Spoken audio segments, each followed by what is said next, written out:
Okay. Making of the Constitution. কেনেকৈ আমাৰ ভাৰতীয় সংবিধানখন প্ৰস্তুত কৰিলে? একদম মই যি গিটা কথা কম একদম তোমালোকৰ ওচৰত কিবা আছে যদি লিখি লোৱা, নোট ডাউন কৰি লোৱা। ঠিক আছে, নোট ডাউন কৰি লোৱা, কাৰণ প্ৰত্যেকটো কথাই ইম্পৰ্টেন্ট। মই ইম্পৰ্টেন্ট নোহোৱা বস্তু মই তোমালোকৰ আগত নকওঁ।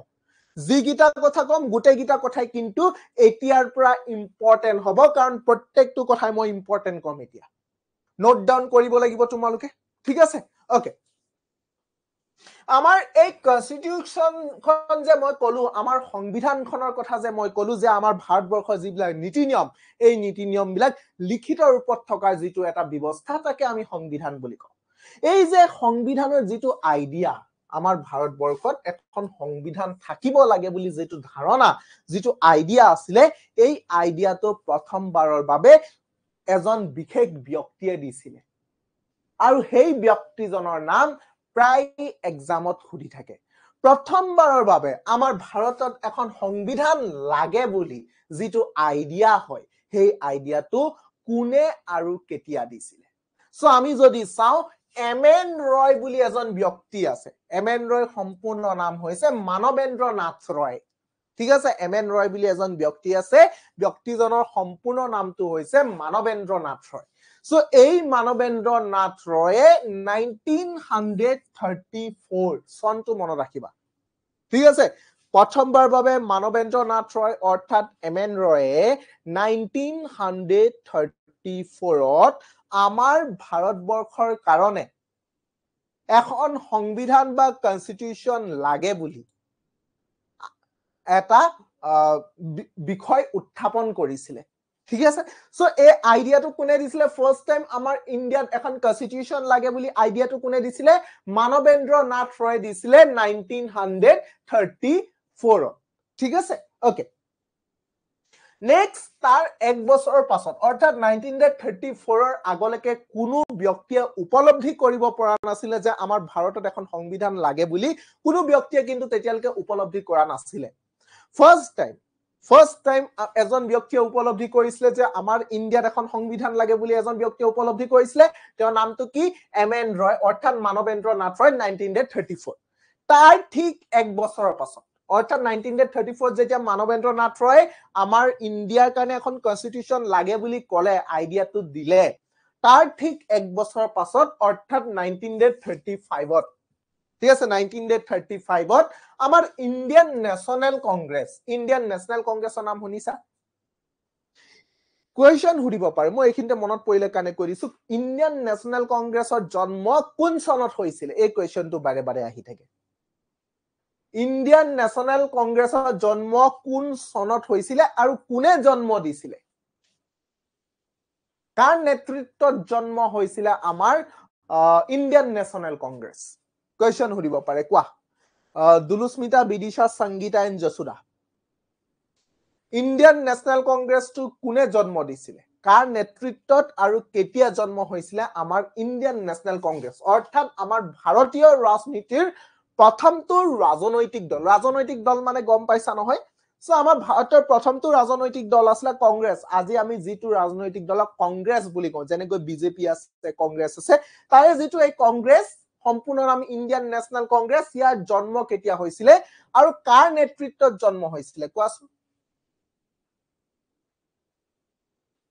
কোৱা। কেতিয়া জন্ম হৈছিলে আৰু কাৰ নেতৃত্বত জন্ম হৈছিলে? দুলুস্মিতা, বিদিশা, সংগীতা এণ্ড যশোদা, কোৱা।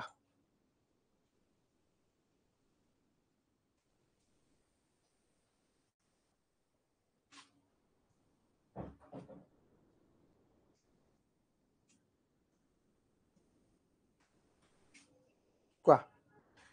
দুলুস্মিতা, বিদিশা, সংগীতা, যশোদা, কোৱা। কাৰ নেতৃত্বত গঠন হৈছিলে?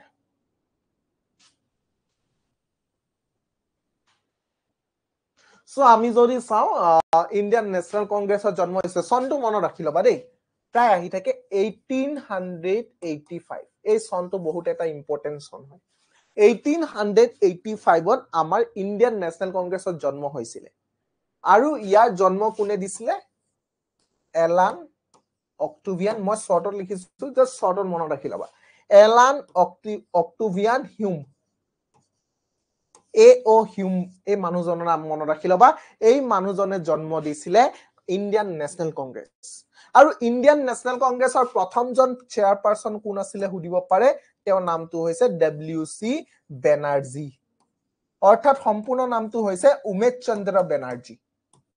ঠিক আছে উমেশ চন্দ্ৰ বেনাৰ্জী সম্পূৰ্ণ নাম হৈছে ইণ্ডিয়ান নেশনেল কংগ্ৰেছৰ প্ৰথমজন চেয়াৰপাৰসন উমেশ চন্দ্ৰ বেনাৰ্জী শৰ্টত WC বেনাৰ্জী ঠিক আছে আৰু ঠিক তেনেদৰে জন্ম কোনে দিছিলে এলান অক্টোভিয়ান হিউম তোমাৰ ব্ৰিটিছ আছিলে তেখেত ওকে ঠিক আছে সো 1935 ত এই যেটো আমাৰ ইণ্ডিয়ান নেশনেল কংগ্ৰেছ হয় এই ইণ্ডিয়ান নেশনেল কংগ্ৰেছে প্ৰথমবাৰ বাবে for the first time officially demanded a constituent assembly to frame the constitution of India. So 1935 ত আমাৰ ইণ্ডিয়ান নেশনেল কংগ্ৰেছে প্ৰথমবাৰৰ বাবে অফিচিয়ালি এখন কনস্টিটুৱেন্ট এছেম্বলিৰ দাবী উত্থাপন কৰিছিলে ঠিক আছে দাবী উত্থাপন কৰিছিলে যাতে সেই কনস্টিটুৱেন্ট এছেম্বলিখনে আমাৰ ইণ্ডিয়াৰ কাৰণে এখন কনস্টিটিউশন প্ৰস্তুত কৰিব পাৰে ঠিক আছে so for the first time প্ৰথমবাৰবে 1935 ত আমাৰ ইণ্ডিয়াৰ কাৰণে এখন কনস্টিটিউশন প্ৰস্তুত কৰিবৰ কাৰণে ইণ্ডিয়ান নেশনেল কংগ্ৰেছে অফিচিয়ালি কনস্টিটুৱেন্ট এছেম্বলি গঠনৰ কাৰণে দাবী উত্থাপন কৰিলে ঠিক আছে ওকে তাৰ পাছত যেতিয়া 1935 ৰ পৰা কন্টিনিউ ঠিক আছে তেওঁলোকে ইণ্ডিয়ান নেশনেল কংগ্ৰেছে ব্ৰিটিছ সকলৰ ওচৰত দাবী উত্থাপন কৰিয়ে থাকিলে যে তেওঁলোকৰ কাৰণে এখন কনস্টিটুৱেন্ট এছেম্বলি গঠন কৰিব লাগে সো তাৰ পাছত 1946 প্ৰায় 11 বছৰ পাছত 1946 16 মে তাৰিখে আমাৰ কেবিনেট মিশন প্ল্যান অৰ্থাৎ কেবিনেট মিশন প্ল্যানৰ নামত যি সকল এখন কমিটি সেটআপ কৰা হৈছিল গঠন কৰা হৈছিল যাতে তাৰ আন্ডাৰত আমাৰ এখন কনস্টিটুৱেন্ট এছেম্বলি গঠন কৰিব পাৰে আৰু বৰ্তমানৰ যিখন আমি কনস্টিটিউশনখন যে আমি বৰ্তমানৰ যিখন আমাৰ ওচৰত কনস্টিটিউশন আছে আজি তাৰিখত আমাৰ যিখন কনস্টিটিউশন আছে যিখন সংবিধান আছে এই সংবিধানখন প্ৰস্তুত কৰিছে আমাৰ এখন কনস্টিটুৱেন্ট এছেম্বলি যিখন কনস্টিটুৱেন্ট এছেম্বলি 1946 ৰ কেবিনেট মিশন প্ল্যানৰ আন্ডাৰত গঠন কৰা হৈছিল ঠিক আছে সো ফাৰ্ষ্টত এইখিনি বস্তু মনত ৰাখি লোৱা যে আমাৰ কনস্টিটিউশনখন প্ৰস্তুত কেনেকৈ হৈছিল কোনে প্ৰস্তুত কৰিছিল সো আমাৰ ইণ্ডিয়ান কনস্টিটিউশনখন কনস্টিটুৱেন্ট এছেম্বলিয়ে প্ৰস্তুত কৰিছিল কনস্টিটুৱেন্ট এছেম্বলি কেতিয়া গঠন হৈছিল 1946 ত কেবিনেট মিশন প্ল্যানৰ আন্ডাৰত কিয় গঠন কৰা হৈছিল কাৰণ 1935 ৰ পৰা ইণ্ডিয়ান নেশনেল কংগ্ৰেছে তেওঁলোকে ডিমান্ড কৰি আহিছিল এখন কনস্টিটুৱেন্ট এছেম্বলিৰ কাৰণে ইণ্ডিয়ান নেশনেল কংগ্ৰেছ কেতিয়া গঠন হৈছিল 1885 ত First chairperson কোন আছিল উমেশ চন্দ্ৰ বেনাৰ্জী কাৰ নেতৃত্বত গঠন হৈছিল এলান অক্টোভিয়ান হিউম আৰু তাৰ পাছত যদি আমি চাও ফাৰ্ষ্ট টাইম কনস্টিটিউশনৰ আইডিয়াটো কোনে দিছিলে মানৱেন্দ্ৰ নাথ ৰয় বা এমএন ৰয় কেতিয়া দিছিলে 1934 ত ওকে সো এইখিনি বস্তু মনত থাকিব দুলুস্মিতা বিদিশা সংগীতা এণ্ড যশোদা কোৱা ইয়ালৈকে মনত থাকিব ইয়ালৈকে ক্লিয়াৰ হৈছে ইয়ালৈকে বুজিছা নুবুজিলে ডাইৰেক্ট খুদিবা কাৰণ ইয়াত মই আছো কেৱল তোমালোকক বুজাবৰ কাৰণে কোৱা দুলুস্মিতা বিদিশা সংগীতা এণ্ড যশোদা কোৱা ইয়ালৈকে বুজি পাইছানে নাই কোৱা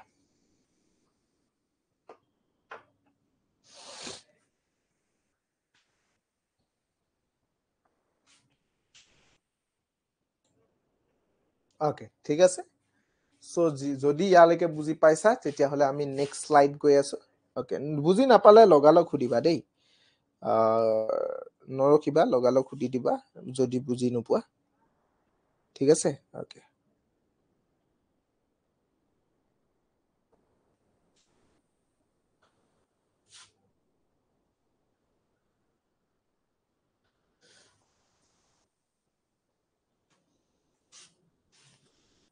ওকে সো এতিয়া যদি আমি চাও আমি গম পালো আমাৰ কনস্টিটুৱেন্ট এছেম্বলিখন কোনে হেই কৈছিলে কনস্টিটুৱেন্ট এছেম্বলিখন নে আমাৰ ইণ্ডিয়ান কনস্টিটিউশনখন আমাৰ বনাইছিলে ঠিক আছে সো কনস্টিটিউশনখন কনস্টিটুৱেন্ট এছেম্বলিয়ে বনাইছিলে এতিয়া আমাৰ এই কনস্টিটুৱেন্ট যিখন এছেম্বলি আছে এই এছেম্বলিখন গঠন কেনেকৈ হৈছিল কিমান মেম্বাৰ আছিলে সেই কথাখিনি আমি চাব লাগিব ঠিক আছে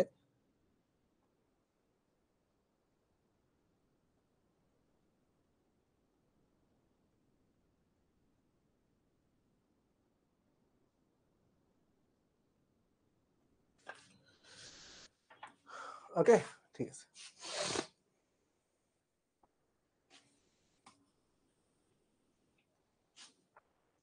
সো আমি যদি চাও আমাৰ যিখন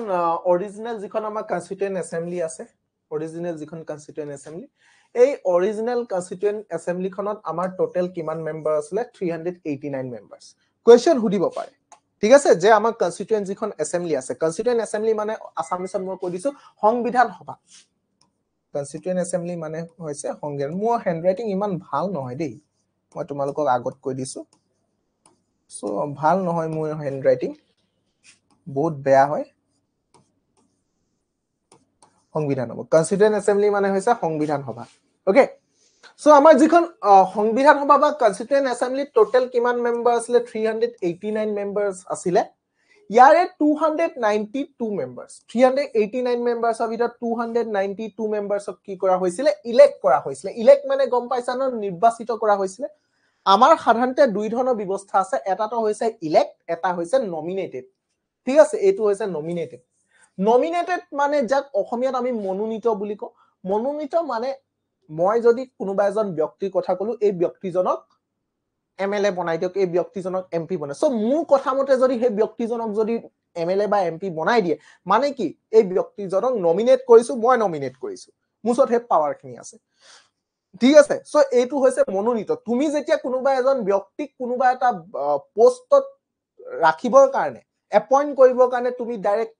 কব পাৰা আৰু তোমাৰ হে পাৱাৰটো থাকিব তাক আমি নমিনেট বুলি কওঁ আৰু ইলেক্টেড হৈছে বা নিৰ্বাচিত মানে হৈছে যেতিয়া ভোটদানৰ মাধ্যমেৰে ভোট দি পিনে যেতিয়া আমি কিছুমান ব্যক্তিক নিৰ্বাচিত কৰো তাক আমি ইলেক্টেড বুলি কওঁ ঠিক আছে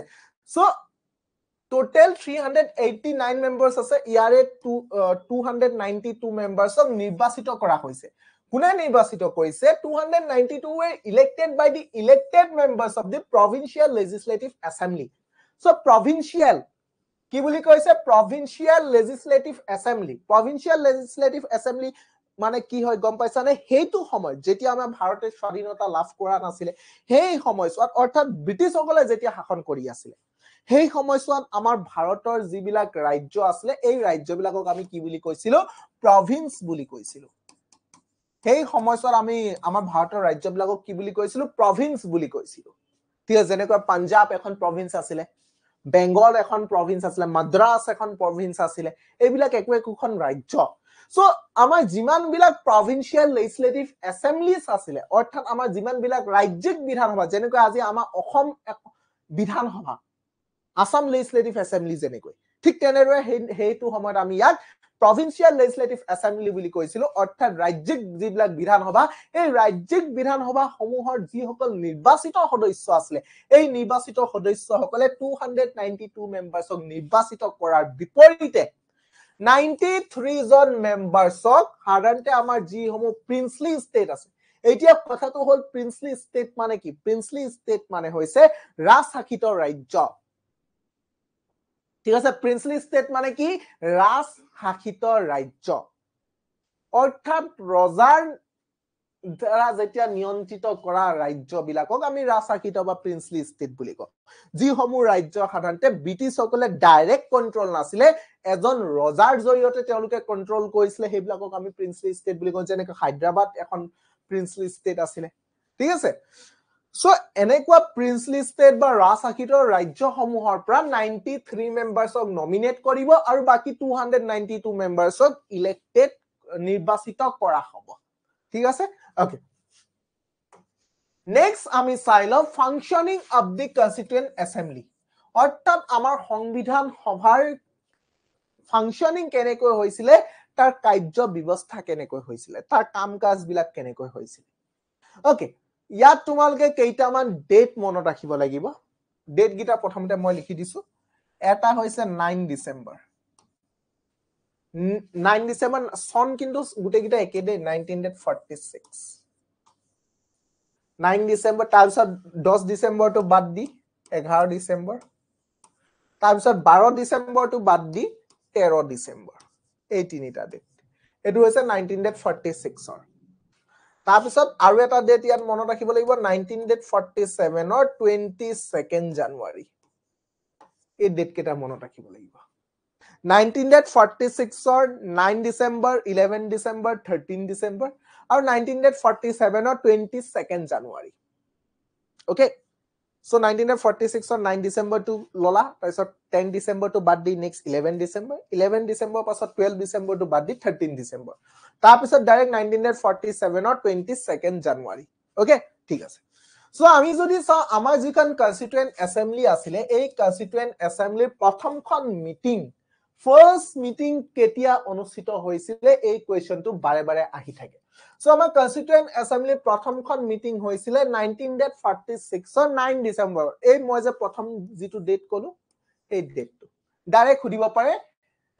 কনস্টিটিউয়েন্ট অ্যাসেম্বলিৰ প্ৰথম মিটিং কেতিয়া হৈছিল 1946 ৰ 9 ডিসেম্বৰ তাৰিখে আৰু যেতিয়া 1946 ৰ 9 ডিসেম্বৰ তাৰিখে কনস্টিটিউয়েন্ট অ্যাসেম্বলিৰ প্ৰথম মিটিং হৈছিল তেতিয়া আমাৰ ইয়াৰ প্ৰেসিডেন্ট জনৰ কোন আছিল খুদিব পাৰে তেতিয়া আমাৰ প্ৰেসিডেন্ট জন আছিল ডক্টৰ শশীদানন্দ সিনহা ঠিক আছে কোৱেশ্চন খুদিব পাৰে আমাৰ কনস্টিটিউয়েন্ট অ্যাসেম্বলি টেম্পোৰাৰী প্ৰেসিডেন্ট খুদিব পাৰে টেম্পোৰাৰী প্ৰেসিডেন্ট ঠিক আছে কেইদিন মানৰ কাৰণে প্ৰেসিডেন্ট কেইদিন মান মানে কি অকল দুদিনৰ কাৰণে প্ৰেসিডেন্ট আছিল ডক্টৰ শশীদানন্দ সিনহা যেটো তেখেত সিনিয়ৰ আছিল সেইভাবে তেখেতক কনস্টিটিউয়েন্ট অ্যাসেম্বলিখন গঠন হোৱাৰ পাছতে যেতিয়ালৈকে নতুনকৈ প্ৰেসিডেন্ট এন্ড ভাইস প্ৰেসিডেন্ট নিৰ্বাচিত কৰা নহয় তেতিয়ালৈকে যাতে আমাৰ কনস্টিটিউয়েন্ট অ্যাসেম্বলিখন ভালদৰে পৰিচালনা কৰে তাৰ দায়িত্ব ডক্টৰ শশীদানন্দ সিনহা গিয়া হৈছিল সো ডক্টৰ শশীদানন্দ সিনহা হৈছে আমাৰ কনস্টিটিউয়েন্ট অ্যাসেম্বলি টেম্পোৰাৰী প্ৰেসিডেন্ট কিন্তু যদি তোমালোকক কোৱেশ্চনটো হুদে কনস্টিটিউয়েন্ট অ্যাসেম্বলি পাৰ্মানেন্ট প্ৰেসিডেন্ট কোন আছিল তেতিয়া হলে তোমালোকৰ কাৰেক্ট আনসাৰ হ'ব ৰাজেন্দ্ৰ প্ৰসাদ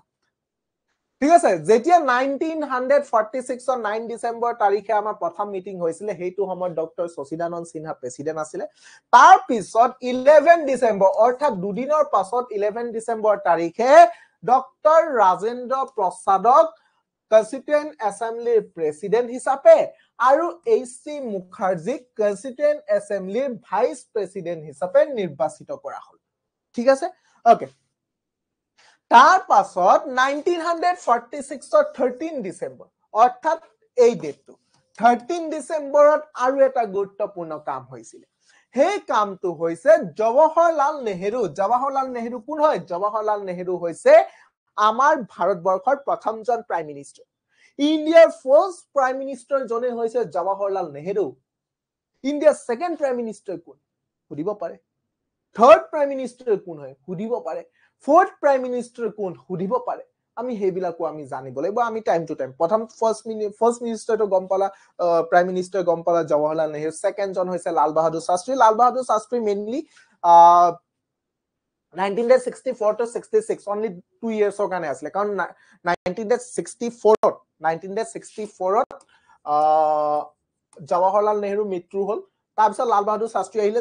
2 বছৰৰ কাৰণে 1966 লৈকে আৰু 1966 ত লাল বাহাদুৰ শাস্ত্ৰীৰ মৃত্যু হৈ গ'ল আৰু তাৰপিছত আহিলে Indira Gandhi 1966 so Indira Gandhi third prime minister আছিল ওকে সো এইখিনি বস্তু পিছত আমি ডিসকাস কৰিম বাৰু সো এতিয়া কথাটো হ'ল যে 1946 ৰ 13 ডিসেম্বৰ তাৰিখে জৱাহৰলাল নেহেৰুৱে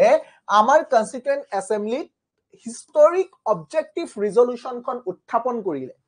অবজেক্টিভ ৰিজলিউশন যাক আমি অসমীয়াত উদ্দেশ্য ব্যাখ্যা বুলি ক'ব পাৰো উদ্দেশ্য ব্যাখ্যা বা অবজেক্টিভ ৰিজলিউশন মানে হৈছে যে আমাৰ ভাৰতবৰ্ষৰ কাৰণে যে আমি যে এখন সংবিধান প্ৰস্তুত কৰিম এই সংবিধানখনৰ উদ্দেশ্য কি হ'ব আমি তো এনে এখন সংবিধান প্ৰস্তুত কৰিলেই নহব এই সংবিধানখনৰ উদ্দেশ্যও থাকিব লাগিব হয় নে নহয়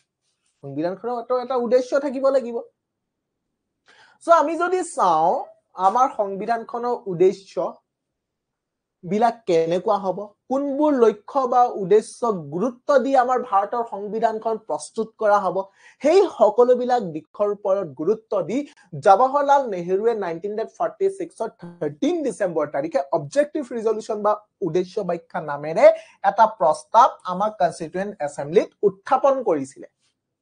আৰু ইয়ে কি হৈছে it laid down the fundamental and philosophical of the constitutional structure আমাৰ যিখন কনস্টিটিউশনাল স্ট্ৰাকচাৰ আমাৰ যিখন সংবিধান আছে এই সংবিধানৰ যিটো বেস হয় যিটো ফান্ডামেন্টাল এন্ড ফিলোসফিক্যাল বেস যিটো তাৰ মৌলিক যিটো গাঁথনি এই যিটো গাঁথনিটো এই গাঁথনিটোৰ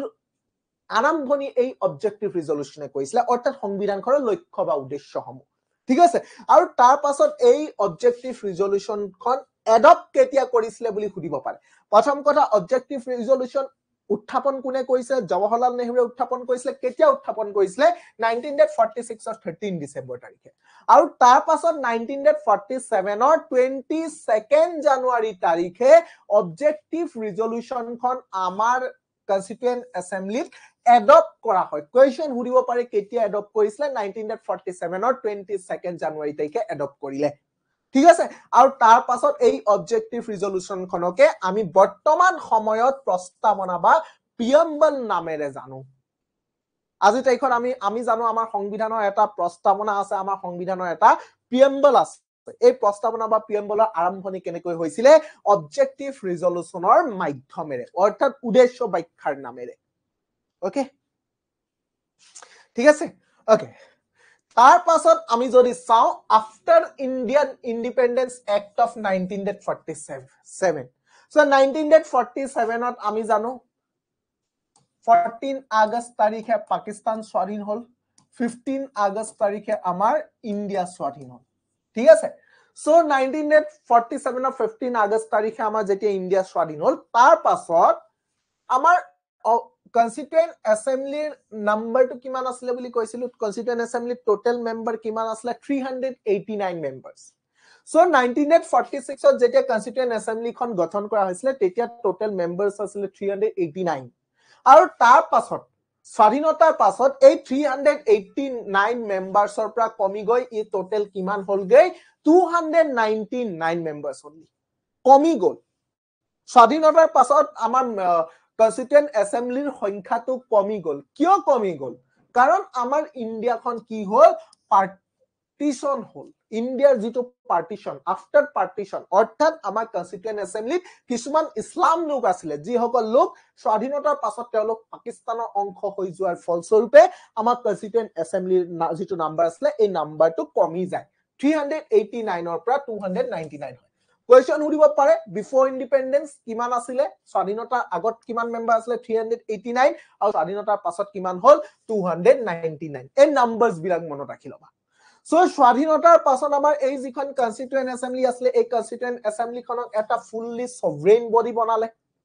সভৰেইন বডি মানে কি অৰ্থাৎ সাৰ্বভৌম বুলি আমি ক'ব পাৰো অসমীয়াত সভৰেইন বা সাৰ্বভৌম মানে হৈছে যেতিয়া তুমি বেলেকৰ কন্ট্ৰোল বা বেলেকৰ অধীনত নথকাকৈ যেতিয়া সকলো বিলাক সিদ্ধান্ত নিজে লব পৰা তাকে আমি এটা সভৰেইন বডি বুলি ক'ব পাৰো সো 1947 স্বাধীনতাৰ পাছত এছেম্বলি খনকে এটা সভৰেইন বডি বনোৱা হল অৰ্থাৎ স্বাধীনতাৰ পাছত কনস্টিটিউয়েন্ট এছেম্বলি কাৰো কথা মতে কাম কৰিব নালাগে সকলো বিলাক সিদ্ধান্ত নিজে লব পাৰিব ঠিক আছে আৰু এই কনস্টিটিউয়েন্ট এছেম্বলি খনকে এটা লেজিসলেটিভ বডি হিচাপে গঠন কৰা হল কাৰণ আমি সকলোৱে জানো যে আমাৰ লেজিসলেটিভ বডি নাছিলে হয় নে কাৰণ ইলেকশন হ'ব লাগিব ইলেকশনৰ মাধ্যমেৰে এটা লেজিসলেটিভ বডি গঠন কৰা হ'ব পাৰ্লিয়ামেন্ট গঠন কৰা হ'ব যেহেতু ইলেকশন নোহোৱালৈকে এই এছেম্বলি খনকে এটা লেজিসলেটিভ বডি হিচাপে কাম কৰোৱা হৈছিল ঠিক আছে ওকে নেক্সট আমি যদি চাও আদাৰ ফাংচন অফ কনস্টিটিউয়েন্ট এছেম্বলি বেলেগ বেলেগ কামো আছিল ঠিক আছে বেলেগ বেলেগ কামো আছিল কি কাম আছিল আমি যদি চাও প্ৰথম কথা it ratified the India's membership of the Commonwealth in May 1949 so 1949 ৰ মে মাহত আমাৰ কনস্টিটিউয়েন্ট এছেম্বলিয়ে ইন্ডিয়াৰ যেটো মেম্বাৰশিপ হয় কমনৱেলথৰ যেটো ইন্ডিয়া মেম্বাৰশিপ এটো ৰেটিফাই কৰিলে এটো হৈছে প্ৰথমটো কাম okay Second to hoise, it adopted the national flag on 22nd July 1947. Question hudibo pare amar national flag on ami okay ya pra eta question hude amar Indian national flag on ratio to kiman amar Indian national flag or jitu size or jitu ratio hoy e ratio to kiman hoy gom poa na kiman hoy Indian national flag or ratio to kiman hoy koason Indian national flag kon ratio to kiman hoy kune jane kwa Indian national ফ্লেগৰ ৰেচিঅ'টো কিমান হয় কোৱা size যিটো size হয় ন তাৰ ৰেচিঅ'টো কিমান হয় কোৱা কিমান হয় কোৱা সো আমি যদি চাও ইয়াৰ ৰেচিঅ'টো হৈছে 3:2 কোৱেশ্চন শুনিব পাই আমাৰ ইণ্ডিয়ান নেশ্যনেল ফ্লেগখনৰ ৰেচিঅ'টো কিমান হয় এই ৰেচিঅ'টো হৈছে 3:2 3:2 কিন্তু এটো কাৰেক্ট হয় কিন্তু ইয়াক যদি তুমি 2:3 লিখা এটো ভুল হয় 2:3 বুলি কলে ভুল হ'ব 3:2 বুলি কলে শুদ্ধ হ'ব ঠিক আছে 3:2 কলে শুদ্ধ বাট 2:3 কলে কিন্তু ভুল হ'ব ঠিক আছে ওকে সো কোৱেশ্চন শুনিব পাই আমাৰ ইণ্ডিয়ান যিখন নেশ্যনেল ফ্লেগ আছে এই নেশ্যনেল ফ্লেগখন কেতিয়া এডপ্ট কৰা হৈছিল এই নেশ্যনেল ফ্লেগখন আমাৰ 1947 ৰ 22 জুলাই তাৰিখে এডপ্ট কৰা হৈছিল ঠিক আছে মনত ৰাখি লবা নেক্সট হৈছে আমাৰ নেশ্যনেল এন্থেম টু কেতিয়া এডপ্ট কৰা হৈছিল 1950 24 জানুৱাৰী তাৰিখে নেশ্যনেল এন্থেম টু এডপ্ট কৰা হৈছিল আমাৰ নেশ্যনেল এন্থেম কি হয় নেশ্যনেল এন্থেম কি হয় জনগণ মন সো জনগণ মনটো আমাৰ নেশ্যনেল এন্থেম হিচাপে কেতিয়া এডপ্ট কৰা হৈছিল 1950 24 জানুৱাৰী সো জনগণ মনৰ আমাৰ আগত দুটা ভাৰ্জন আছে ঠিক আছে কেতিয়াবা কোৱেশ্চন শুনিব পায় জনগণ মনৰ দুটা ভাৰ্জন আছে এটা হৈছে লংগেষ্ট ভাৰ্জন এটা হৈছে শৰ্টেষ্ট ভাৰ্জন আমি যদি চাও জনগণ মনৰ লংগেষ্ট ভাৰ্জনটো গাবৰ কাৰণে আমাক টোটাল কিমান টাইম লাগে 52 সেকেন্ড আৰু ইয়াৰ যিটো শৰ্টেষ্ট ভাৰ্জন আছে তাক গাবৰ কাৰণে আমাক কিমান লাগে 20 সেকেন্ড ঠিক আছে জনগণ মনটো লংগেষ্ট ভাৰ্জনটো গাবৰ কাৰণে আমাক 52 সেকেন্ড লাগে শৰ্টেষ্ট ভাৰ্জনটো গাবৰ কাৰণে আমাক 20 সেকেন্ড লাগে ওকে নেক্সট আহিলো আমি আমাৰ নেশ্যনেল সংটোক আমাৰ 1950 24 জানুৱাৰী তাৰিখে আমাৰ এডপ্ট কৰা হৈছিল আমাৰ নেশ্যনেল সং কি হয় আমাৰ ইণ্ডিয়াৰ নেশ্যনেল সংটো কি হয় কোৱাচোন ইণ্ডিয়াৰ নেশ্যনেল সং ইণ্ডিয়ান নেশ্যনেল সং কি হয় বন্দে মাতৰম ঠিক আছে ইণ্ডিয়ান নেশ্যনেল সং কি হয় বন্দে মাতৰম জনগণ মনটো হৈছে নেশ্যনেল এন্থেম আৰু বন্দে মাতৰমটো হৈছে নেশ্যনেল সং ওকে সো নেশ্যনেল সং আৰু নেশ্যনেল এন্থেম দুইটাকে 1950 24 জানুৱাৰী তাৰিখে এডপ্ট কৰা হৈছিল আৰু তাৰ পাছত সেম ডেট একেটা ডেট অৰ্থাৎ 1950 24 জানুৱাৰী তাৰিখে আমাৰ ডক্টৰ ৰাজেন্দ্ৰ প্ৰসাদ আমি অলৰেডি পাইছিলো তেখেত কনস্টিটুৱেন্ট এছেম্বলিও চেয়াৰপাৰসন আছিলে প্ৰেসিডেন্ট আছিলে সো তেখেতকে 1950 24 জানুৱাৰী তাৰিখে আমাৰ ইণ্ডিয়াৰ প্ৰথমজন প্ৰেসিডেন্ট হিচাপে নিৰ্বাচিত কৰা হৈছিল ঠিক আছে ইয়ালৈকে মনত থাকিব কিবা বুজি নাপালে ডাইৰেক্ট খুদিবা ইয়ালৈকে বস্তুবিলাক ক্লিয়াৰ হৈছে দুলুমণি বিদিশা সংগীতা এণ্ড যশোদা ইয়ালৈকে কোৱা ইয়ালৈকে ক্লিয়াৰ হৈছে নে নাই কোৱা ইয়ালৈকে ক্লিয়াৰ হৈছে নে নাই কোৱা দুলুস্মিতা বিদিশা সংগীতা এণ্ড যশোদা ইয়ালৈকে ক্লিয়াৰ হৈছে নে নাই কোৱা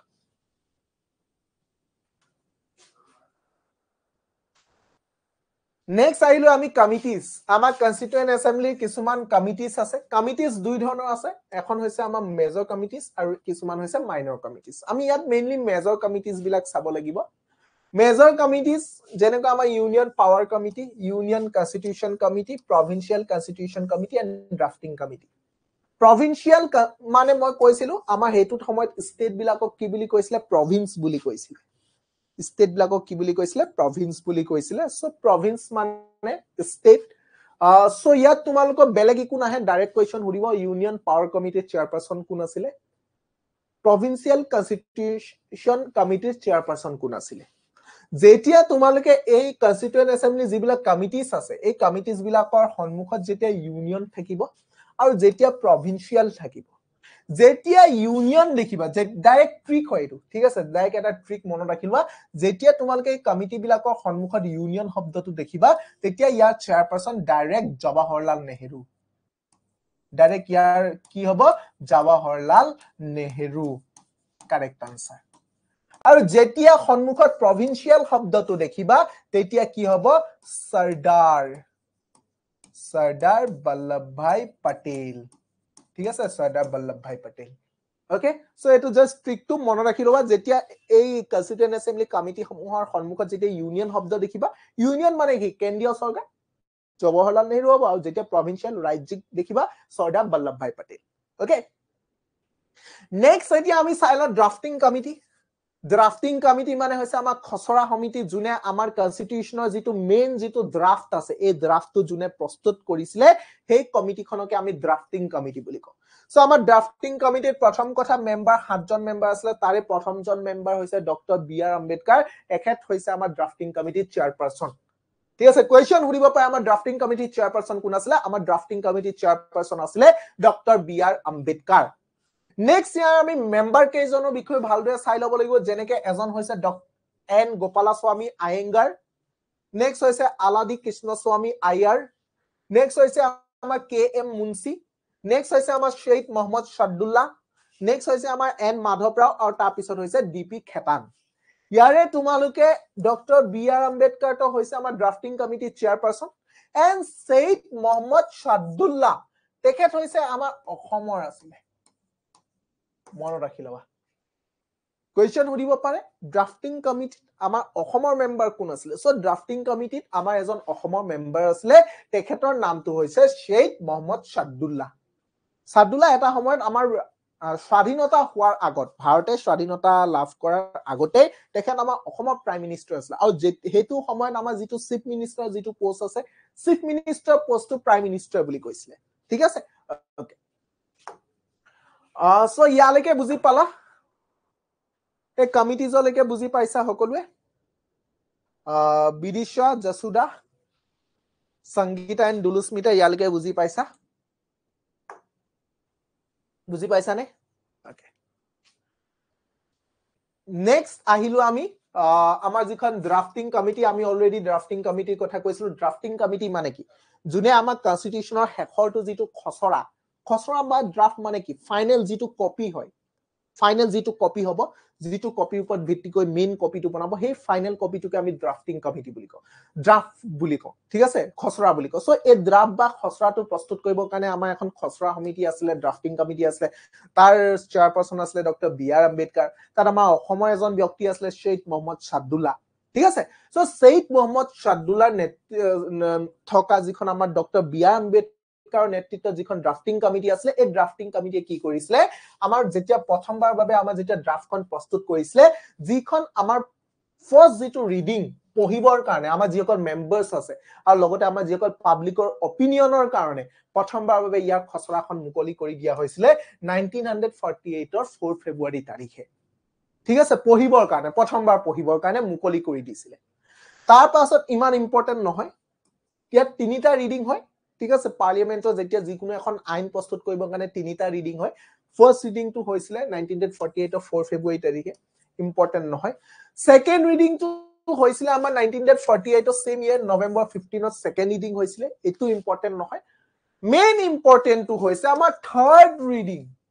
কোৱেশ্চন সুধিব পাৰে আমাৰ যিখন ড্ৰাফট আছিল কনস্টিটিউশনৰ যেটো ড্ৰাফট এই ড্ৰাফটৰ যেটো আমাৰ থাৰ্ড ৰিডিং আছিল এই থাৰ্ড ৰিডিংটো কেতিয়াৰ পৰা কেতিয়ালৈকে হৈছিল থাৰ্ড ৰিডিংটো আমাৰ 1949 ৰ 14 নৱেম্বৰৰ পৰা 1949 ৰ 26 নৱেম্বৰ তাৰিখলৈকে আমাৰ ইণ্ডিয়ান কনস্টিটিউশনৰ যিখন আমাৰ ড্ৰাফট আছে এই ড্ৰাফটৰ থাৰ্ড ৰিডিংটো আমাৰ কমপ্লিট হৈছিল অৰ্থাৎ 1949 ৰ 26 নৱেম্বৰ তাৰিখে আমাৰ কনস্টিটিউশনখন প্ৰস্তুত হৈ গল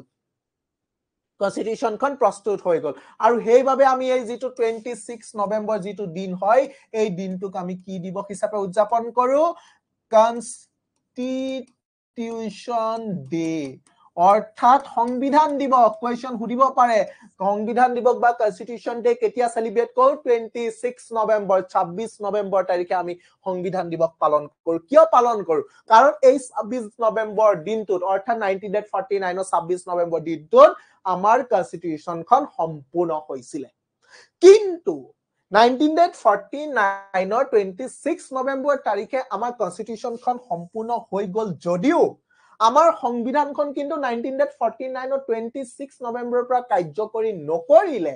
আৰু নকৰি তেওঁলোক কি কৰিলে ইয়াক কাৰ্যকৰী কৰিবৰ কাৰণে সংবিধানখন কাৰ্যকৰী কৰিবৰ কাৰণে তেওঁলোকে এটা নিৰ্দিষ্ট দিন বাছি ললে অৰ্থাৎ নেক্সট ইয়াৰ 1950 চনৰ 26 জানুৱাৰী দিনটো তেওঁলোকে বাছি ললে ঠিক আছে 26 জানুৱাৰী দিনটো তেওঁলোকে বাছি ললে কিয় 26 জানুৱাৰী দিনটো বাছি ললে কাৰণ 1929 আমাৰ ইণ্ডিয়ান নেশ্যনেল কংগ্ৰেছৰ যিটোখন লাহোৰ সেশন মানে গম পোৱা ন প্ৰত্যেক বছৰে বেলেগ বেলেগ জেগাত যে বৈঠক বিলাক অনুষ্ঠিত হয় সো ইণ্ডিয়ান নেশ্যনেল কংগ্ৰেছৰ প্ৰত্যেক বছৰে বৈঠক অনুষ্ঠিত হয় ঠিক তেনেদৰে আমাৰ সেই বছৰ লাহোৰত এখন বৈঠক অনুষ্ঠিত হৈছিল যিখন লাহোৰ সেশন যাৰ চেয়াৰপাৰসন আছিল জৱাহৰলাল নেহেৰু সো 1929 চনৰ লাহোৰ সেশনত জৱাহৰলাল নেহেৰুৰ নেতৃত্বত যিখন লাহোৰ সেশন হৈছিল লাহোৰ সেশন মেইনলি 1929 ডিসেম্বৰ মানত হৈছিল ঠিক আছে তাৰে নেক্সট ইয়াৰ 1930 চনৰ 26 জানুৱাৰী দিনটোত ঠিক আছে 1930 চনৰ 26 জানুৱাৰী দিনটোত অৰ্থাৎ এই লাহোৰ সেশনতে সেশনটো কিমান হয় প্ৰায় 2-3 মাহ ধৰি চলে ন সো ঠিক তেনেদৰে 1929 ডিসেম্বৰত ষ্টাৰ্ট হৈছিল লাহোৰ সেশনখন লাহোৰ সেশন বুলি কল 1929 বুলিয়ে কম কিন্তু 1929 ডিসেম্বৰত ষ্টাৰ্ট হোৱা লাহোৰ সেশনখন 1930 চনৰ 26 জানুৱাৰীলৈকে পাই গৈছিল সো 26 জানুৱাৰী দিনটোত তেওঁলোকে পূৰ্ণ স্বৰাজৰ দাবী কৰিছিল অৰ্থাৎ সম্পূৰ্ণৰূপে নিজকে স্বাধীন হিচাপে ঘোষণা কৰিছিল তেওঁলোকে ঠিক আছে গতিকে যেহেতু 1930 চনৰ 26 জানুৱাৰী দিনটো তেওঁলোকে সম্পূৰ্ণৰূপে নিজকে স্বাধীন হিচাপে ঘোষণা কৰিছিল গতিকে তেওঁলোকে তাৰ পাছৰে পৰা এই 26 জানুৱাৰী দিনটো তেওঁলোকে প্ৰত্যেক বছৰে পূৰ্ণ স্বৰাজ দিৱস হিচাপে উদযাপন কৰি আহিছে আৰু তেওঁলোকে ভাবিছিলে যে তেওঁলোকে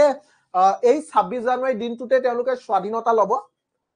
কাৰণ এই দিনটোতে তেওঁলোকে প্ৰথমবাৰৰ বাবে স্বাধীনতা দিৱস উদযাপন কৰিছে কিন্তু যেহেতু 1947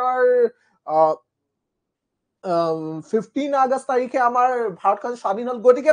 সেই দিনটোতে তেওঁলোকে স্বাধীনতা দিৱস হিচাপে উদযাপন কৰিলে কিন্তু 26 জানুৱাৰী দিনটো যাতে তেওঁলোকে এটা স্মৰণীয় দিন হিচাপে উদযাপন কৰিব পাৰে ভৱিষ্যত সময়টো তাৰ কাৰণে তেওঁলোকে আমাৰ সংবিধানখন কাৰ্যকৰী কৰিবৰ কাৰণে এই 26 জানুৱাৰী দিনটো বাছি লৈছিলে আৰু যাৰ পৰিপ্ৰেক্ষিতত 1950 26 জানুৱাৰী তাৰিখে আমাৰ ইণ্ডিয়ান কনষ্টিটিউচনখন কাৰ্যকৰী হ'ল আৰু তাৰ পাছৰে পৰা আমি 26 জানুৱাৰী দিনটো ৰিপাব্লিক ডে অৰ্থাৎ গণৰাজ্য দিৱস হিচাপে উদযাপন কৰো ঠিক আছে ইয়াৰে 26 নৱেম্বৰটো কনষ্টিটিউচন ডে আৰু 26 জানুৱাৰীটো ৰিপাব্লিক ডে হিচাপে উদযাপন কৰো অৰ্থাৎ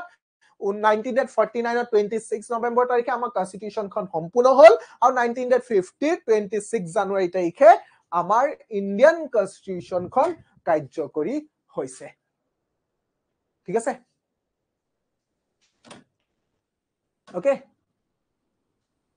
সো এইখিনিয়ে আছিল আমাৰ আজিৰ ক্লাস অৰ্থাৎ কেনেকৈ আমাৰ ইণ্ডিয়ান কনষ্টিটিউচনখন প্ৰস্তুত কৰা হৈছিল ঠিক আছে বুজি পাইছানে নাই পোৱা বুজি পাইছানে নাই পোৱা বুজি পাইছানে নাই পোৱা বুজি নাপালে কোৱা বুজি নাপালে ডাইৰেক্ট কোৱা বুজি পাইছা সকলে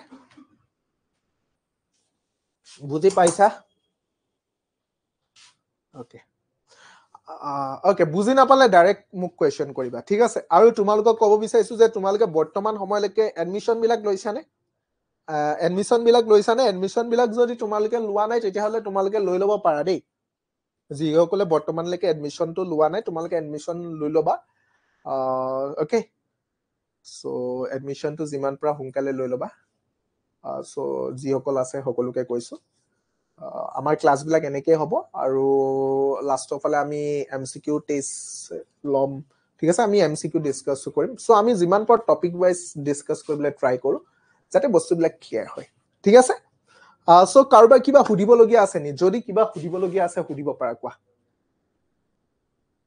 কাৰোবাৰ কিবা সুধিবলগীয়া আছে নি কোৱা যদি সুধিবলগীয়া আছে সুধিব পাৰা কোৱা